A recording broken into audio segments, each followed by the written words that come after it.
On a un beau et long week-end qui s'annonce. Le soleil et la chaleur seront au rendez-vous. Ce sera donc le moment idéal pour nous de s'occuper de planter nos jolies fleurs et nos potagers en vue de l'été qui arrive à grands pas. C'est à la pépinière Production Petit Bois qu'on est présentement avec la propriétaire Cara Riendo. Depuis combien d'années êtes-vous propriétaire des lieux? Ça fait seulement 10 ans. 10 années de bonheur dans les fleurs, si on peut dire ça. Vous êtes ouvert durant quelle période exactement? Et à partir milieu avril jusqu'à fin octobre à peu près, là, la période un petit peu d'automne pour tout ce qui est de fermeture de terrain aussi en même temps. Est-ce que vous avez de nouvelles variétés de fleurs cette année? Il y en a toujours, mais malheureusement, souvent, c'est...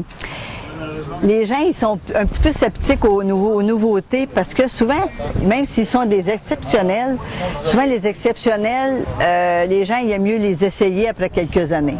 C'est ça qui est le point capital de bien des fleurs, malheureusement. Ici, c'est quoi vos meilleurs vendeurs floraux? Nos meilleurs vendeurs, c'est toujours dans les vivaces qui fleurissent le plus longtemps possible. C'est sûr qu'on parle toujours des chrysanthèmes, les gaillardes, campanules. C'est des fleurs qui vont amener une floraison très, très longue. Là, les gens ils aiment beaucoup ça à cause de ça, parce qu'ils n'ont pas à se préoccuper de la fleur puis à fleurir tout l'été. Mais c'est sûr qu'on parle de vivaces. Et quels sont les plus faciles d'entretien? Ils sont toutes faciles d'entretien dans un sens. Ça demande du soleil, ça demande de l'amour, puis il faut leur parler, puis leur dire qu'on les aime, puis ça fleurit bien. Côté jardinage, c'est quoi vos vendeurs vedettes? Les vendeurs vedettes, c'est beaucoup la plante qu'on met centrale au milieu des gros pots. Ça, les gens aiment beaucoup ça. Il y a beaucoup de variétés qui fait que ça donne un coup d'œil majestueux au milieu des pots. Fait que ça, c'est des bons vendeurs pour ça au départ. Côté jardinage, tout se vend dans un sens, mais qu'est-ce que les gens aiment beaucoup, c'est les petites tomates raisins, les petites tomates bonbons, des choses des fois qui sont différentes des autres, des piments à bananes qui ont une forme différente. Puis au présent, aujourd'hui, de plus en plus des plantes bio. Ah. Ce qui fait que les gens aiment beaucoup ça. Exemple, le poivron, chocolat, exemple, ça en fait partie. Fait que c'est des plantes bio. Fait que pour quelqu'un qui est plus écologique, ben, il axe beaucoup vers ça, c'est les plantes biologiques. Là, wow. C'est ça, pour la santé. Poivron, chocolat. Pour l'avenir, pour ne pas être malade. Et pour tout ça, quel genre d'engrais conseillez-vous? Les algues.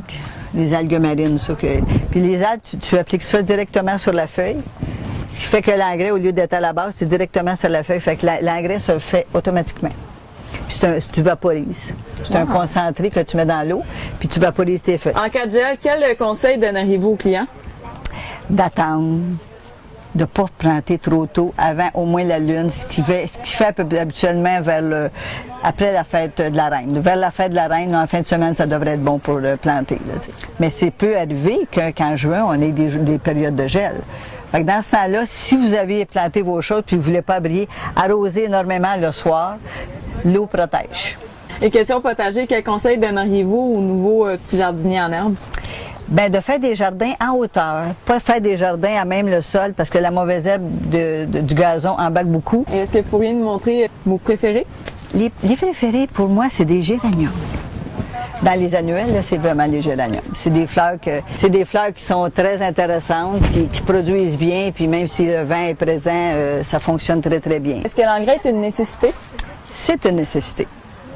C'est pour ça que on parlait d'algues, qui est quand même un produit naturel, mais aussi on vend beaucoup un produit à base de poulet, qui est naturel, qui est écologique aussi en même temps, que vous mettez à la base de vos plants, puis du compost.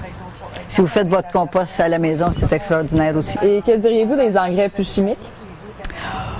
Oh bien, disons que le chimique, c'est bien, mais peut-être pas pour les légumes. Pour ce qui est légumes, oubliez le chimique. Vous êtes mieux d'aller dans les produits naturels. Comme je vous disais, c'est la fin de semaine idéale parce qu'après la fête de la Reine, les gels seraient supposément terminés.